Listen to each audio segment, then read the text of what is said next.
Bon, dans le biboui. Bon, les litres trop, besoin d'en avoir trop. Vous avez besoin d'en la tête, la TV tondée. Non, vous dites, il y a un bon moment, c'est ça. Vous allez les qui? Bon, le biboui.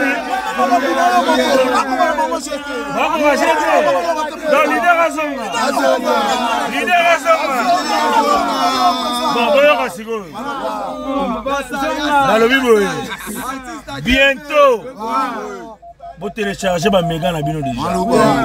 Vous s'abonner et belé na Nana Takaza et ses Pelissa TV.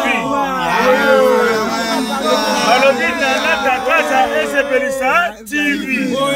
Nana Takaza et ses Pelissa TV. Sai makoleda Angela. Azalikoya mwana nzambe. Azalikoya makoleda Angela. Nana Takaza TV. Nana Takaza et ses Pelissa TV. Karaté. Bogo Sepela. C'est bon les litres. Trop c'est trop. Ça c'est Azoya.